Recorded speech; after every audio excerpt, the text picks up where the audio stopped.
पाकिस्तान के कराची में भारत के मोस्ट वांटेड आतंकियों में से एक मुफ्ती कैसर फारूक की गोली मारकर हत्या कर दी गई। मुफ्ती कैसर आतंकी संगठन लश्कर ए तैयबा के संस्थापक सदस्यों में से एक था और आतंकवादी हाफिज सईद का करीबी भी बताया जाता है। इस घटना का एक वीडियो भी सामने आया जिसमें दिखा कि आतंकी मुफ्ती कैसर कुछ लोगों के साथ मस्जिद के बाहर पैदल चल रहा था। इसी बीच वहां फायरिंग होने लगी, जिससे बचने के लिए मुफ्ती कैसर तेजी से भागने की कोशिश करता दिखाई दिया, लेकिन मुफ्ती कैसर कुछ कदम का सफर ही तय कर पाया कि एक गोली सीधे उसकी पीठ में लगी, जिससे वो लड़खड़ाकर वहीं गिर गया। गोली की आवाज सुनते ही वहां मौजूद लोगों में भगदड़ मच गई, जो अपनी जान बचाकर वहां से भागते नजर आए।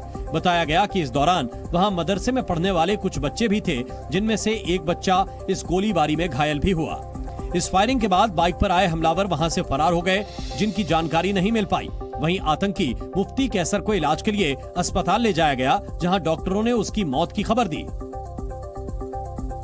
बीते कुछ वक्त से भारत के खिलाफ साजिश रचने वाले कई आतंकियों की दुनिया भर में हत्या हो चुकी है। इनमें कुछ आतंकियों की हत्या पाकिस्तान में हुई। इन्हीं में से एक मुफ्ती कैसर फारूक भी था, जो लश्कर ए तैयबा का सह संस्थापक तो था ही, साथ ही पाकिस्तानी जेल में बंद भारत के दुश्मन हाफिज सईद का करीबी भी था। और हाफिज सईद की ही तरह भारत को इसकी लंबे अरसे से तलाश थी, लेकिन पाकिस्तान में रहने की वजह से भारत इसे पकड़ नहीं पा रहा था। मुफ्ती कैसर फारूक की तरह पाकिस्तान कई और भारत विरोधी आतंकियों का ठिकाना है, और इनमें से एक लश्कर ए तैयबा के आतंकी जियाउर रहमान की भी बीते दिनों हत्या हुई थी। इसी तरह अलबद्र के खालिद रजा को भी कुछ दिनों पहले हमलावरों ने ढेर कर दिया था। इन हत्याओं में किसी भी हमलावर को पाकिस्तान की पुलिस गिरफ्तार नहीं कर पाई, जबकि मारे गए आतंकियों में कई ISI की सुरक्षा में रहते थे।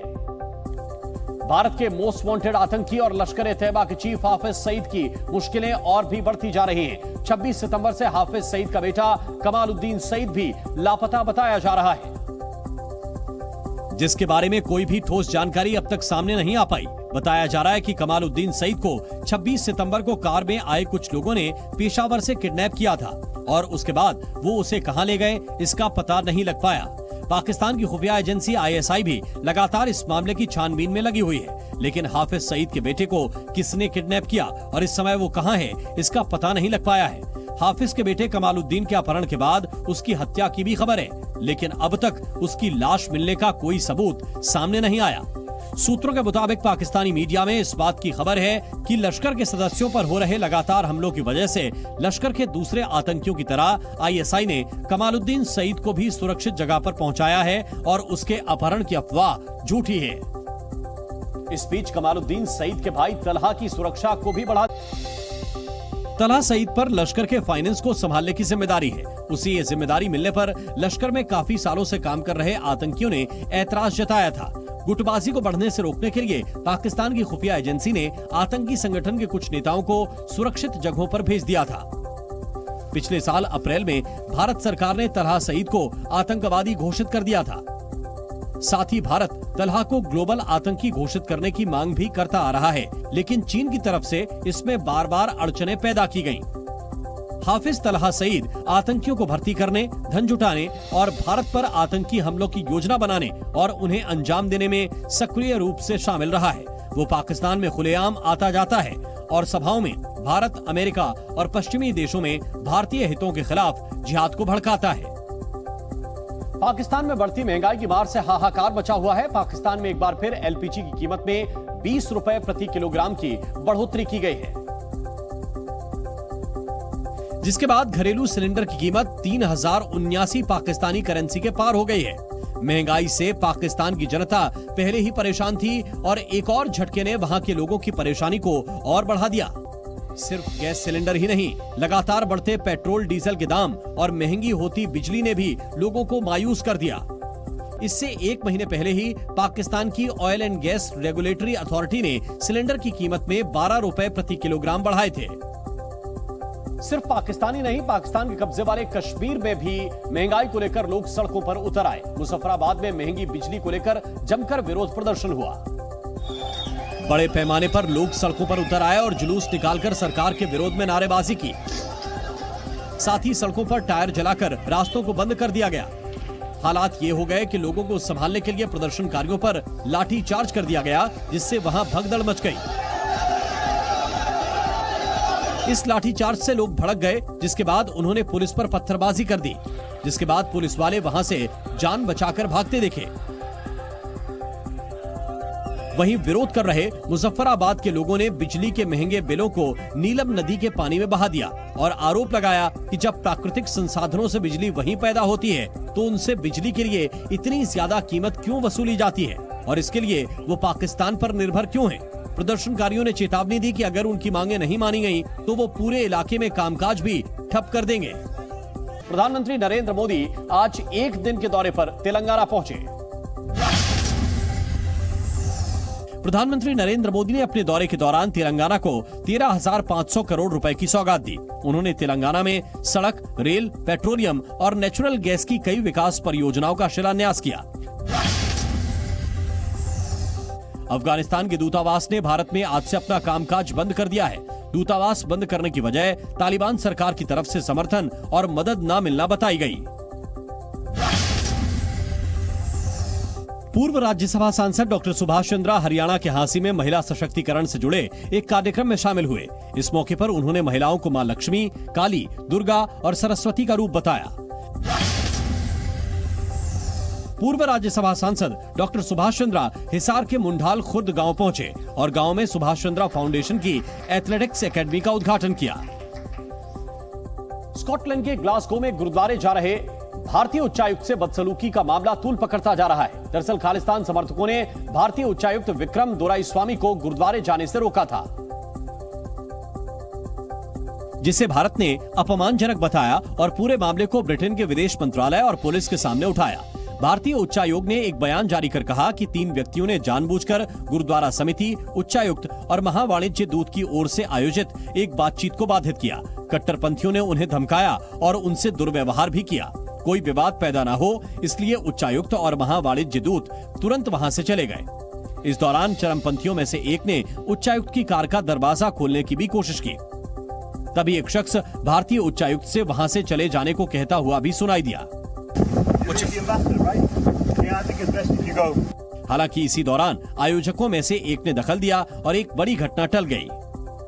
कट्टरपंथियों ने न सिर्फ भारतीय उच्चायुक्त से बदसलूकी की बल्कि इस पूरी घटना का वीडियो भी बनाया, जिसे नेशनल सिख यूथ फेडरेशन के लोगों के साथ सोशल मीडिया पर पोस्ट किया। दरअसल भारतीय उच्चायुक्त ग्लासगो गुरुद्वारा समिति के अनुरोध पर रखी गई एक बैठक में हिस्सा लेने पहुंचे थे। इस दौरान दूतावास समेत दूसरे मामलों से संबंधित चिंताओं के निपटारे पर बातचीत होनी थी, लेकिन उन्हें गुरुद्वारे में जाने से रोक दिया गया। इसके बाद गुरुद्वारा समिति ने बयान जारी कर खालिस्तान समर्थकों की हरकत की निंदा की और भारतीय उच्चायुक्त से व्यक्तिगत रूप से माफी मांगी। गुरुद्वारा समिति ने कहा कि ग्लासगो के बाहर के कुछ लोगों ने उच्चायुक्त की यात्रा को बाधित करने की कोशिश की। इस अप्रिय घटना में शामिल तीनों व्यक्ति उनकी नियमित मंडली का हिस्सा नहीं थे और ग्लासगो में अल्बर्ट रोड पर सामुदायिक गुरुद्वारे के लिए अज्ञात थे। उच्चायुक्त के वापस आने के बाद खालिस्तान समर्थकों ने गुरुद्वारा मंडली को भी परेशान किया था, से दोबारा गुरुद्वारे का दौरा करने का अनुरोध किया। गुरुद्वारा समिति ने यह भी कहा कि धर्मस्थल सभी समुदायों के लिए खुला है और किसी भी पंथ के लोग यहां आ सकते हैं। इस बीच ब्रिटेन की इंडो पैसिफिक मंत्री एनी मैरी ने भी पूरी घटना पर चिंता जताई। उन्होंने सोशल मीडिया प्लेटफॉर्म एक्स पर लिखा कि ये देखकर चिंतित हूं कि भारतीय उच्चायुक्त विक्रम दोराईस्वामी को ग्लासगो में गुरुद्वारा समिति के साथ बैठक करने से रोक दिया गया। विदेशी राजनयिकों की सुरक्षा बेहद अहम है और ब्रिटेन में हमारे पूजा स्थल सभी के लिए खुले होने चाहिए। सूत्रों के मुताबिक भारतीय अधिकारियों ने उच्चायुक्त के कार्यक्रम की जानकारी और गुरुद्वारा पहुंचने के समय की जानकारी पुलिस को दी थी। कनाडा में खालिस्तानी आतंकी निज्जर की हत्या के बाद विरोध की आशंका भी थी। इसके बावजूद खालिस्तानी तत्वों को नियंत्रित करने की कोई कोशिश नहीं की गई। भारत ने इस मामले पर कड़ा विरोध जताया, जिसके बाद स्कॉटलैंड पुलिस हरकत में आई। उसने कहा है कि मामले की पड़ताल जारी है। विदेश मंत्री एस जयशंकर ने अमेरिका के साथ रिश्तों को उम्मीद से कहीं बढ़कर बताया। अमेरिका की राजधानी वॉशिंगटन डीसी में कलर्स ऑफ इंडिया इवेंट में पहुंचे जयशंकर ने कहा कि पिछले कुछ साल में दोनों देशों की दोस्ती मजबूत हुई है और सुरक्षा समेत कई मुद्दों पर दोनों देश एक साथ आए हैं। I would say today India and the United States have moved to a position where we really see each other as very desirable, optimal partners, comfortable partners. विदेश मंत्री ने कहा कि दोनों देशों के रिश्तों की कोई सीमा नहीं है और इसे परिभाषित करना काफी मुश्किल है। The chemistry and the comfort today of the relationship This today gives me enormous hope about where the prospects are. उन्होंने उम्मीद जताई कि आने वाले दिनों में दोनों देशों के रिश्ते और मजबूत होंगे। विदेश मंत्री ने कहा कि पहले भारत और अमेरिका को एक दूसरे से निपटना पड़ता था, लेकिन अब वे एक दूसरे के साथ मिलकर काम कर रहे हैं। विदेश मंत्री ने G20 के सफल आयोजन, चंद्रयान की कामयाबी और अलग अलग क्षेत्रों में देश की प्रगति का जिक्र करते हुए कहा कि ये वो भारत है जिसके साथ अमेरिका मजबूती से काम करना चाहता है। The new India is an India of Chandrayaan, it's an India of COVIN, it's an India of 5G. This is really what we are capable of, and it is this India today which the United States also sees. It is this India with which the United States actually has an appetite for working much more closely. इस दौरान उन्होंने हल्के फुल्के अंदाज में कहा कि alphabet आई America के लिए बहुत अच्छा है। So clearly, the alphabet I think is very good for the United States. Somewhere, folks, people have figured this one out. Go for the alphabet I, then pick a word. Hopefully, there's a country there. There are good people out there. Those are the guys you need to work with. Mahatma Gandhi की जयंती के एक दिन पहले पूरे देश में स्वच्छता अभियान चलाया गया। स्वच्छता ही सेवा अभियान के तहत प्रधानमंत्री नरेंद्र मोदी ने भी श्रमदान किया। और प्रधानमंत्री नरेंद्र मोदी ने हरियाणा के रेसलर अंकित बयानपुरिया के साथ श्रमदान किया। अपने सोशल मीडिया अकाउंट एक्स पर प्रधानमंत्री ने एक वीडियो भी शेयर किया जिसमें वो साफ सफाई कर स्वच्छता का संदेश देते नजर आए। इस दौरान प्रधानमंत्री नरेंद्र मोदी जमीन पर पड़े कचरे को उठाते दिखाई दिए। वहीं उन्होंने श्रमदान के दौरान ही पहलवान अंकित बयानपुरिया के साथ स्वस्थ जीवन शैली पर चर्चा भी की। फिटनेस के लिए आप इतनी मेहनत करते हैं, उसमें ये स्वच्छता अभियान कैसे मदद करेगा? वातावरण को स्वस्थ रखना तो हमारा कर्तव्य है, वो स्वस्थ तभी हम स्वस्थ हैं। प्रधानमंत्री नरेंद्र मोदी ने इस बात पर जोर दिया कि कैसे गांव-गांव तक स्वच्छता को जन आंदोलन बनाया जाए।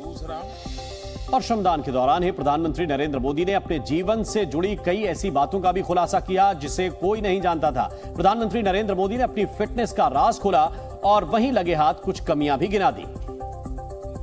और प्रधानमंत्री नरेंद्र मोदी ने दावा किया कि 2 ऐसी चीजें हैं जिन पर उनका अनुशासन नहीं है।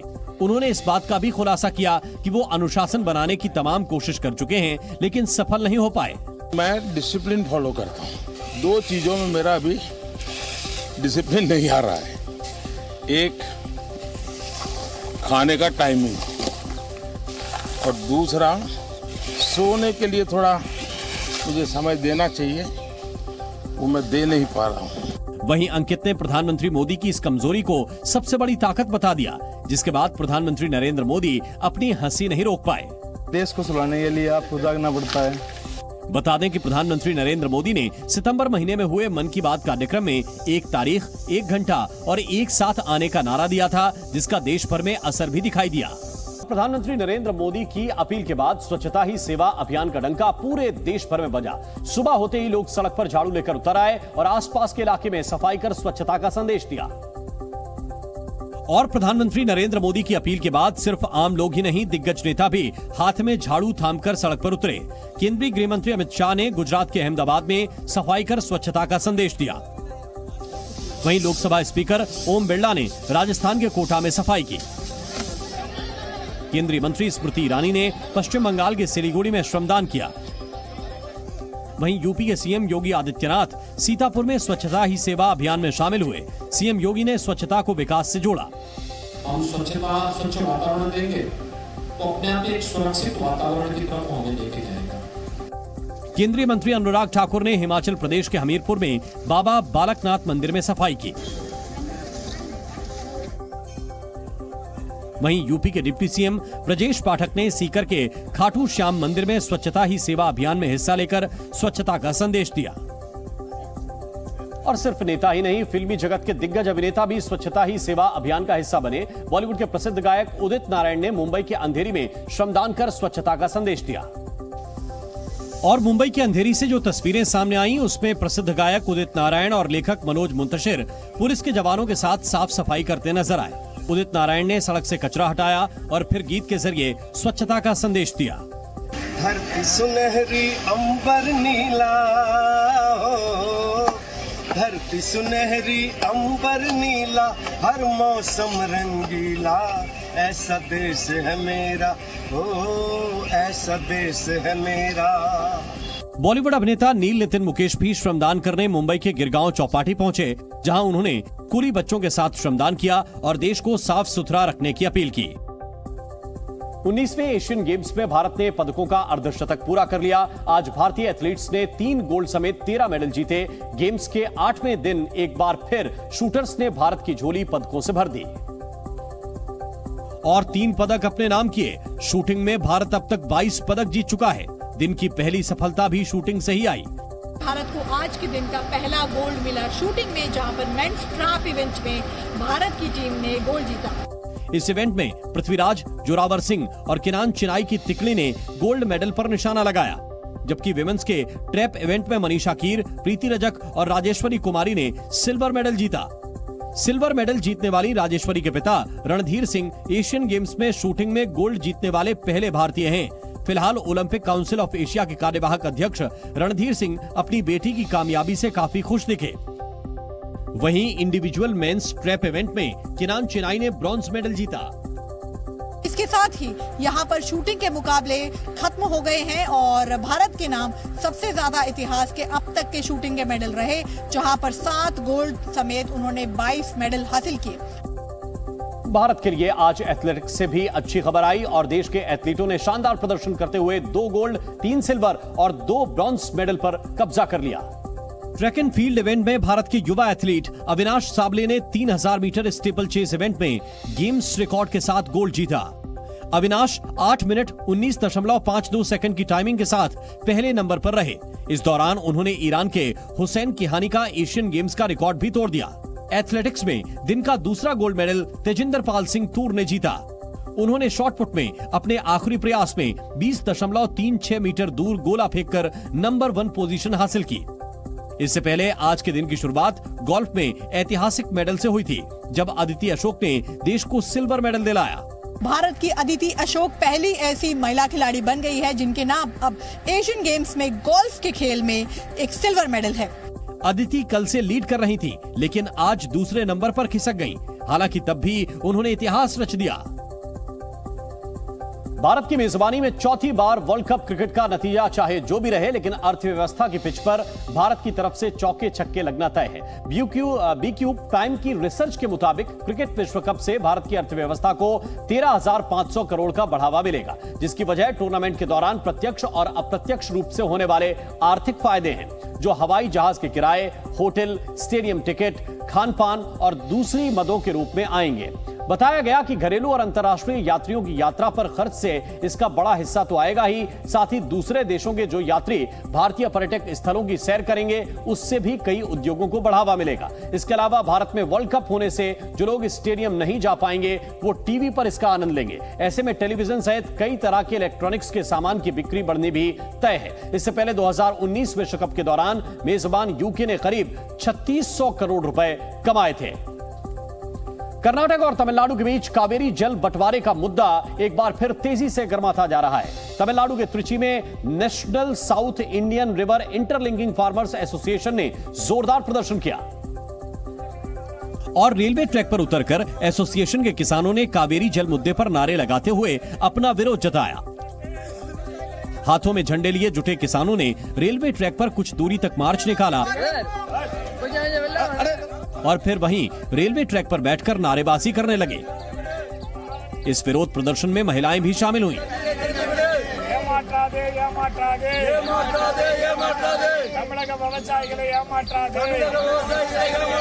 इस दौरान वहां किनारे पड़ी कुछ पटरियों को रेलवे ट्रैक पर रखकर उसे बंद करने की कोशिश भी की गई, जिसके बाद पुलिस ने किसानों को समझाने की कोशिश की, लेकिन किसान वहां से उठने को तैयार नहीं हुए। किसानों ने दावा किया कि तमिलनाडु में पानी की कमी की वजह से उनकी खड़ी फसल बर्बाद हो रही है, लेकिन कर्नाटक में पानी की कमी नहीं है।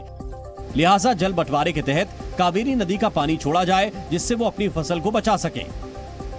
इससे पहले कावेरी वाटर मैनेजमेंट अथॉरिटी ने भी कर्नाटक सरकार से 15 दिनों के लिए तमिलनाडु को 5000 क्यूसेक पानी देने को कहा था, लेकिन इसका कर्नाटक में विरोध हो रहा है। दिल्ली की जवाहरलाल नेहरू यूनिवर्सिटी एक बार फिर विवादों में घिर गई। विश्वविद्यालय की दीवारों पर कई देश विरोधी नारे लिखे गए, जिन पर विवाद खड़ा हो गया। और इस बार विवादित नारे लिखने वालों ने जेएनयू के स्कूल ऑफ लैंग्वेज की दीवारों को चुना, जहां लाल और नीले रंग से कई विवादित नारे लिखे दिखाई दिए। सिर्फ दीवारों पर ही नहीं, बल्कि कई जगह फर्श पर भी नीले रंग से स्लोगन लिखे नजर आए। जेएनयू को लेकर एक बार फिर से सियासत गरमाई हुई है। एक बार फिर से देश विरोधी नारों से जेएनयू में कहीं ना कहीं बवाल खड़ा हुआ है। जेएनयू कैंपस में देश विरोधी नारे लिखे जाने पर वहां पढ़ाने वाले कई प्रोफेसर ने भी नाराजगी जताई। उन्होंने कहा कि इससे दुनिया में जेएनयू की छवि खराब हो रही है। छवि खराब करने की कोशिश कुछ कुत्सित मानसिकता के वामपंथी लोगों के द्वारा ये किया जा रहा है और हम इसकी पुरजोर तरीके से निंदा करते हैं। ये पहला मामला नहीं है जब जेएनयू कैंपस में विवादित नारे लिखे गए हों। इससे पहले भी कैंपस में दीवारों पर आपत्तिजनक नारे लिखे गए थे, जिन पर खूब विवाद हुआ था। मणिपुर हिंसा को लेकर एक चौंकाने वाला खुलासा सामने आया। एनआईए ने दावा किया कि मणिपुर के बहाने बांग्लादेश और म्यांमार के आतंकी संगठन भारत के खिलाफ किसी बड़े युद्ध की तैयारी में हैं। और मणिपुर में पिछले कई महीनों से जारी जातीय हिंसा का फायदा उठाकर वो भारत के खिलाफ युद्ध छेड़ने की तैयारी कर रहे हैं। एनआईए ने यह भी दावा करके सबको चौंका दिया कि सीमा पार बैठे आतंकी ही पिछले कई महीनों से मणिपुर में हथियार की सप्लाई कर रहे हैं, ताकि वो जातीय समूहों के बीच दरार पैदा करके भारत सरकार के खिलाफ युद्ध छेड़ सके। हालांकि एनआईए की जांच रिपोर्ट में बड़ा खुलासा होने के बाद ऐसी भी उम्मीद जताई जा रही है कि सीमा पार से होने वाले आतंकवाद को रोकने के लिए भारत सरकार कोई सख्त एक्शन ले सकती है। क्या भारतीय सेना एक बार फिर इन उग्रवादी जो संगठनों के मुखिया हैं, इनके कैंप हैं, उनके ऊपर कोई बड़ी कार्रवाई करेगी? हालांकि इस मामले में एनआईए ने कार्रवाई तेज कर दी है। राष्ट्रीय जांच एजेंसी एनआईए ने शनिवार को मणिपुर से एक शख्स को गिरफ्तार कर लिया। बताया गया कि ये शख्स मणिपुर में हथियार सप्लाई करता था और उसके संबंध आतंकी संगठनों से होने की आशंका जताई गई। वहीं बिगड़ते हालात को देखते हुए सुरक्षा एजेंसियां पहले से ज्यादा अलर्ट हो गई हैं। पुरानी पेंशन बहाली के लिए आज दिल्ली के रामलीला मैदान में पेंशन शंखनाद महारैली का आयोजन किया गया। इस महारैली में देश भर से आए हजारों कर्मचारियों ने हुंकार भरी और मांग की कि ओल्ड पेंशन स्कीम फिर से लागू की जाए। रैली का आयोजन national movement for old pension scheme के बैनर तले किया गया। इस दौरान कई राज्यों से आए प्रदर्शनकारियों ने केंद्र सरकार के खिलाफ जमकर नारेबाजी भी की।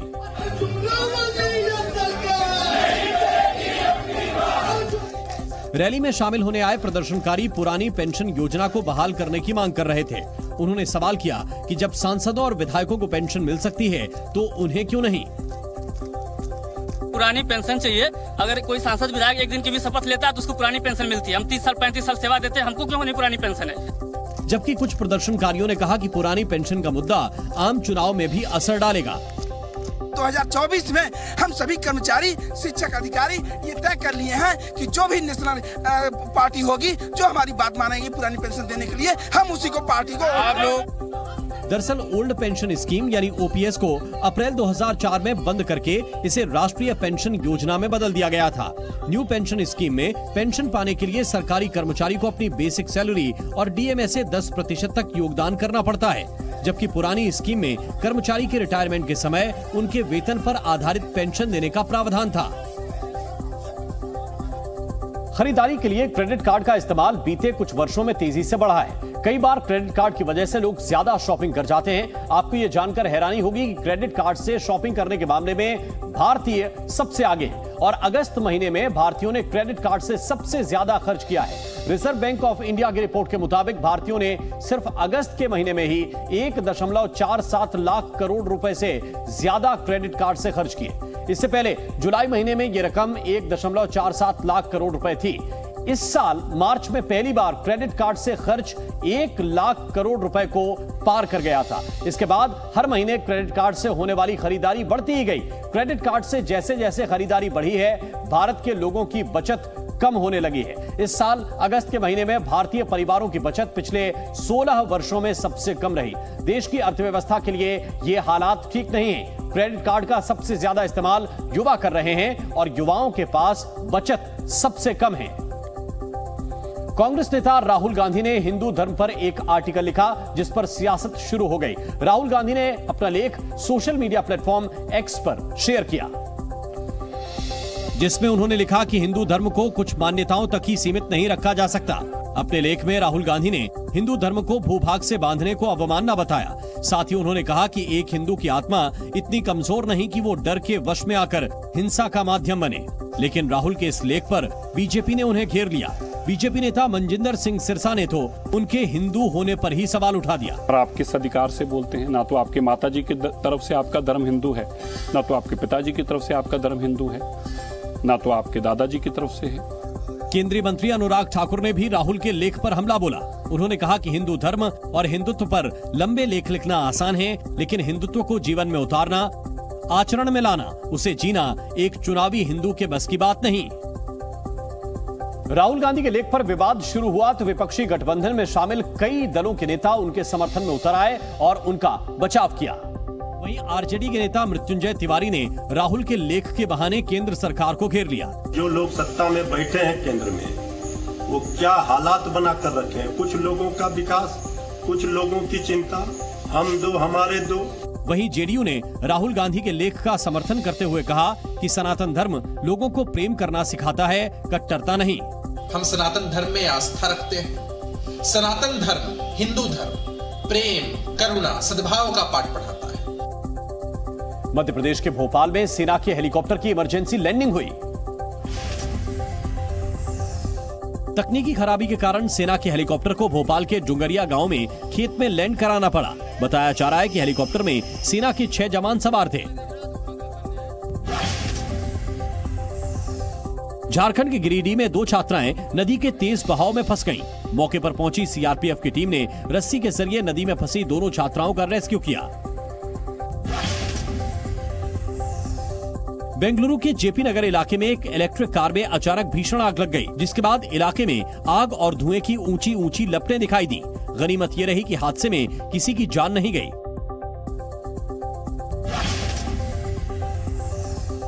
जम्मू कश्मीर के रामबन में पुलिस ने 30 किलो कोकीन के साथ 2 लोगों को गिरफ्तार किया है। बरामद कोकीन की कीमत अंतर्राष्ट्रीय बाजार में 300 करोड़ रुपए से भी ज्यादा बताई जा रही है। तेलंगाना विधानसभा चुनाव के लिए प्रधानमंत्री नरेंद्र मोदी ने चुनावी बिगुल फूंक दिया। प्रधानमंत्री नरेंद्र मोदी महबूबनगर पहुंचे, जहां उन्होंने 13,500 करोड़ रुपए से ज्यादा की विकास परियोजनाओं की आधारशिला रखी। और तेलंगाना के महबूबनगर में प्रधानमंत्री नरेंद्र मोदी ने वीडियो कॉन्फ्रेंसिंग के जरिए कृष्णा स्टेशन से काचीगुड़ा ट्रेन सेवा का उद्घाटन किया। वहीं रेल, शिक्षा, सड़क और पेट्रोलियम पदार्थों के लिए 13,500 करोड़ रुपए की सौगात दी। मुझे खुशी है कि आज मैंने कई ऐसे रोड कनेक्टिविटी प्रोजेक्ट का शिलान्यास और लोकार्पण किया है, जिससे यहां के लोगों के जीवन में बहुत बड़े बदलाव आएंगे। करोड़ों की सौगात देने के बाद प्रधानमंत्री नरेंद्र मोदी ने महबूबनगर में एक रैली को भी संबोधित किया। लेकिन जब प्रधानमंत्री नरेंद्र मोदी रैली को संबोधित करने के लिए कार्यक्रम स्थल पर पहुंचे तो उन्होंने एक छोटा रोड शो कर विरोधियों को अपनी ताकत भी दिखाई।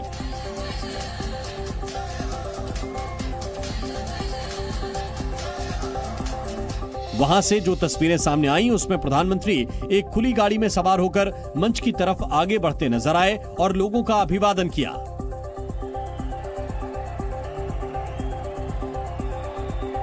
और महबूबनगर में पब्लिक रैली को संबोधित करते हुए प्रधानमंत्री नरेंद्र मोदी ने विरोधियों पर जमकर निशाना साधा। प्रधानमंत्री नरेंद्र मोदी ने खुले मन से यह दावा कर दिया कि तेलंगाना में सरकार बदलेगी और बीजेपी की सरकार बनेगी। वहीं पीएम मोदी ने कांग्रेस और बीआरएस पार्टी पर भी कई बड़े आरोप लगाए और जनता से वादा खिलाफी करने की बात कही।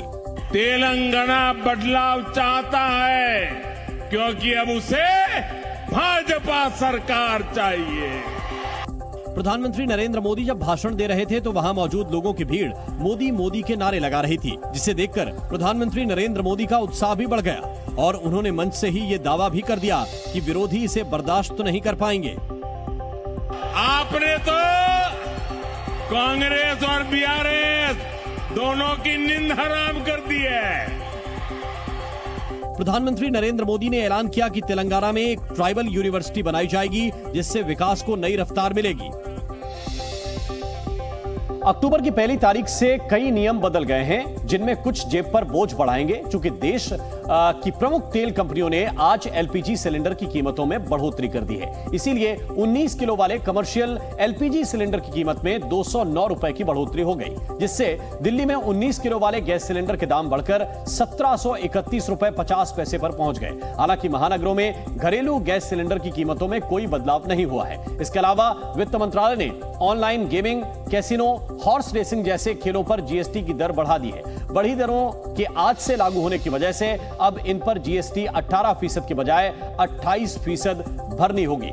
टीसीएस का नया नियम लागू होने से विदेश यात्रा पर भी खर्च बढ़ जाएगा। नए नियम के मुताबिक अगर आप विदेश में अपने क्रेडिट कार्ड से 7 लाख से ज्यादा खर्च करते हैं तो आपको 20% टीसीएस देना होगा। वहीं अगर यह खर्च मेडिकल या एजुकेशन पर करते हैं तो टीसीएस 5% ही लगेगा। इसके अलावा हीरो मोटोकॉर्प की प्रीमियम स्पोर्ट्स बाइक करिश्मा XMR 7,000 रुपए महंगी हो गई है, जबकि टाटा मोटर्स की कमर्शियल गाड़ियां भी औसतन 3% महंगी हो गई हैं। इसी तरह कच्चे माल और लागत में खर्च बढ़ने से किया मोटर्स की कुछ गाड़ियों की कीमत में भी 2% की बढ़ोतरी हुई है। यही नहीं, कर्नाटक के लोगों के लिए आज से प्रॉपर्टी खरीदना और बेचना ज्यादा महंगा हो गया है, क्योंकि राज्य सरकार ने गाइडेंस वैल्यू या सर्कल रेट में औसतन 25 से 30% तक का इजाफा कर दिया है। राजस्थान में पेट्रोल और डीजल पर लगने वाले वैट का मुद्दा अब गर्माता जा रहा है। वैट कम करने की मांग को लेकर आज एक बार फिर पूरे राजस्थान में पेट्रोल पंप संचालक 12 घंटे की हड़ताल पर रहे, जिसका सीधा असर आम जनजीवन पर पड़ा और पेट्रोल पंपों पर लगने वाली भीड़ गायब दिखी। हालांकि इस हड़ताल से इमरजेंसी सेवाओं को दूर रखा गया। इस बीच राजस्थान पेट्रोलियम डीलर्स एसोसिएशन ने साफ कर दिया कि अगर सरकार अब भी उनकी मांगे नहीं मानेगी तो वो 2 अक्टूबर से अनिश्चितकालीन हड़ताल पर चले जाएंगे। इससे पहले 13 और 14 सितंबर को सांकेतिक हड़ताल और 15 सितंबर से अनिश्चितकालीन हड़ताल की गई थी, लेकिन सरकार से 10 दिन में वैट पर समाधान का आश्वासन मिलने पर हड़ताल को स्थगित कर दिया गया था। लेकिन जब सरकारी वादा पूरा नहीं हुआ तो एसोसिएशन ने फिर हड़ताल पर जाने का फैसला किया। 10 दिन बीतने के बाद भी जब उस कमेटी ने अपनी रिपोर्ट नहीं दी तो जो हड़ताल पेट्रोल पंप संचालकों ने स्थगित की थी, फिर से उसे आज 12 घंटे और कल से अनिश्चितकालीन के लिए शुरू कर दिया है। हालांकि इस हड़ताल से अलवर, जोधपुर और जैसलमेर जिले दूर रहे। अगर आप दिल्ली में रहते हैं और शराब पीने के शौकीन हैं तो फिर यह खबर आपके लिए है। दिल्ली सरकार के आबकारी विभाग ने साल के बचे दिनों के लिए एक लिस्ट जारी की है, जिसके मुताबिक इस साल अक्टूबर से दिसंबर तक अब 6 ड्राई डे होंगे। यानी इस दौरान इन ठेकों या शराब की दुकानों में शराब नहीं बेची जाएगी। आबकारी विभाग ने गांधी जयंती, दशहरा और वाल्मीकि जयंती पर शराब की दुकानों को बंद करने का फैसला लिया है। इसके अलावा दीपावली, गुरु नानक जयंती और क्रिसमस पर भी शराब की दुकानें बंद रहेंगी। यानी 2 अक्टूबर, 24 अक्टूबर और 28 अक्टूबर को शराब की दुकानें नहीं खुलेंगी, जबकि अगले महीने 12 नवंबर, 27 नवंबर और 25 दिसंबर को ये दुकानें बंद रहेंगी। हालांकि ये पाबंदी ड्यूटी फ्री दुकानों पर लागू नहीं होगी। साथ ही इस दौरान होटल, क्लब और रेस्तरां में भी शराब परोसी जा सकेगी। लेकिन 2 अक्टूबर यानी गांधी जयंती पर होटल, क्लब और रेस्टोरेंट में भी शराब परोसना पूरी तरह प्रतिबंधित रहेगा। दिल्ली सरकार का आबकारी विभाग हर 3 महीने में ड्राई डे की लिस्ट जारी करता है।